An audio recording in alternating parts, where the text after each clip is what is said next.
పూరా లోకల్. ఈరోజు అడగండి రేవంత్ రెడ్డి గారిని. చర్చ అన్నాడు, మొన్న చర్చ అన్నాడు, మమ్మల్ని పిలిచిండు, సవాల్ చేసిండు. మళ్ళీ మేము పోతే పిరికి సన్నాసిలాగా పారిపోయాడు. మళ్ళీ నిన్న డైలాగులు కొడతాడు, నాగార్జున సాగర్ చర్చ వస్తావా కట్ట మీద అని.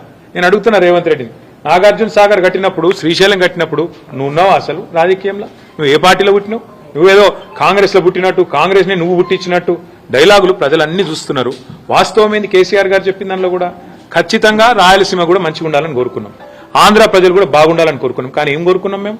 మా రాష్ట్ర ప్రజల ప్రయోజనాలు నెరవేరిన తర్వాత, తెలంగాణ రైతాంగం ప్రయోజనాలు సమృద్ధిగా పూర్తి స్థాయిలో డిఫైన్ చేయబడ్డ తర్వాత, గోదావరి మిగులు జలాల్లో మా వాటా తేలాలి, నికర జలాల్లో మా వాటా తేలాలి, కృష్ణలో మా వాటా తేలాలి, మా అవసరాలు పూర్తి కావాలి. ఆ తర్వాత కిందికి పోయే నీళ్లు మీరు వాడుకోండి, మేము వద్దంటలేం.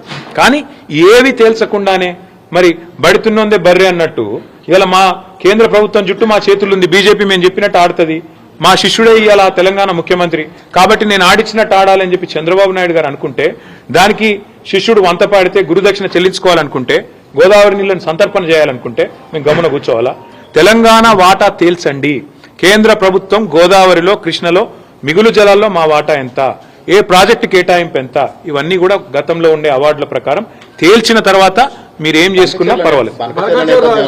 ఒకటే నదుల అనుసంధానం అనేది ఒక తేనె, దాన్ని మళ్ళొకసారి తెరపైకి తీసుకొచ్చి నదుల అనుసంధానం ఎప్పుడైనా అంతర్జాతీయ సూత్రాలు తీసుకున్నా, జాతీయ స్థాయిలో ఎప్పుడైనా కూడా ఇట్లాంటి వివాదాలు వచ్చినప్పుడు తీసుకున్న పరిష్కారాలు చూసినా, ఎప్పుడైనా ఏ బేసిన్ లో అయితే నది ప్రవహిస్తుందో ముందు ఆ బేసిన్ అవసరాలు తీరాలి. తీరినాకనే ఇంకొకటికి తీసుకుపోతే దానికి అర్థం ఉంటుంది. ఇలా గోదావరి బేసిన్ లో, కృష్ణలో మరి సింహభాగం మన దగ్గర ప్రవహిస్తుంది తెలంగాణలో.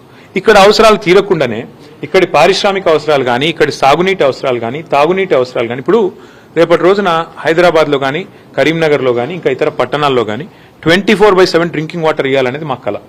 మేము గతంలో కరీంనగర్లో ప్రయోగం చేసినాం కూడా.